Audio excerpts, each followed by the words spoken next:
I try to tell them too, the title to me, it represents like how I feel about my grind, my struggle, my story. You know, at the beginning part of my grind, you know, I always tell people like how far I was gonna go and where I was trying to take my career at, and I felt like, you know, a lot of people really didn't believe in me. It wasn't so much of the music. I just was thinking that they was confused about my hustle and didn't really understand my grind and how far I was gonna take it. And just to come up with the series of I Try to Tell Them and not to be on two, it basically breaks down, you know, going from one point to the other point. And the songs, you know, on the first one, it was more so of pain and what I went through to get there. And now this one was more so of things I'm still going through and things that's happening in my environment, in my neighborhood, and the changes in me, the songs brand new, lingo dripping, you know what I'm saying? Those kind of songs and titles represents the current things and events. Black Boy, you know what I'm saying? Those kind of songs with concepts and stories, and it represents of what's going on with me current. So I'm always, from the first one all the way up to the 10th one, however long I decide to do the series, I'm always give you, you know, what's going on in the current, you know, stages of I Try to Tell Them. To be honest with you, man, I really, you know, I wanted the fans to, I feel like the artwork is big, and, you know, a real important piece, because I wanted the fans to really embrace me and understand that I was doing it for, you know, New Orleans, for the Seven Wall, you know what I'm saying, the St. Bernard Project, you know, and I wanted them to know that when they see the artwork, you know what I'm saying, that I really did this one, you know, for my hood, for my area, for my city. Actually, I didn't even choose my release date. My label decided to release it on that date. I felt like it was cool, so we went with it. I wanted to get straight to the listeners' ear. I didn't want to, you know, drag them out too long, so I felt like, you know, the amount of songs that I chose was just right. Me, of course. I put all my track lists together. The first song, I feel like I wanted to let you know what was on my mind, you know, like, and tell you like part of my story or what I'm going through.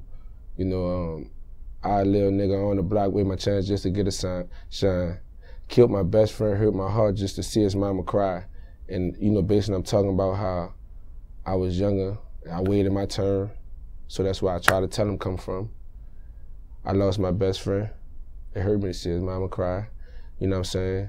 What you know about the street life and your auntie on the crack rock. My auntie really was on crack.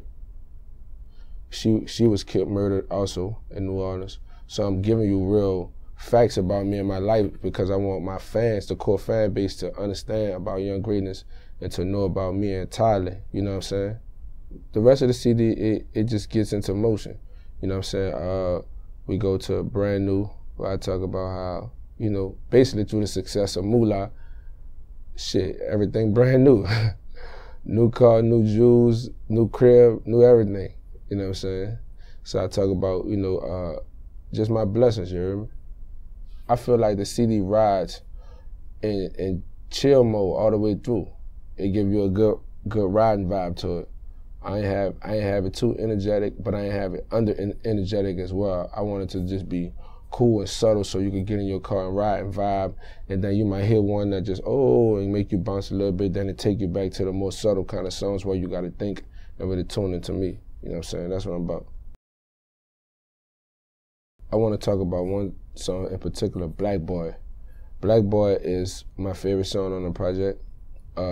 It's basically about the athletes that comes from New Orleans, that basically our city is big on sports, and we have a lot of great athletes that came from, you know, New Orleans, that went NBA, that went NFL, but a lot of them had to live the street life. And some of them was blessed to make it, some of them wasn't blessed to make it.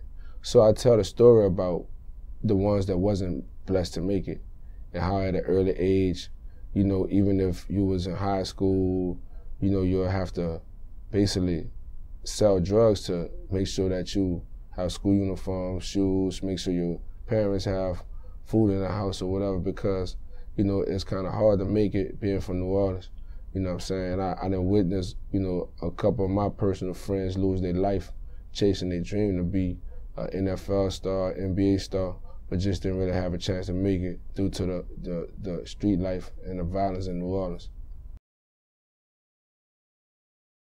I'll say that most of the songs was done in Los Angeles, California. I say that's the most interesting part of it because I felt good about, like when I go to LA and work on music, I just feel real good. It's real therapeutic for me. You know what I'm saying? So I made most of the songs in Los Angeles, California.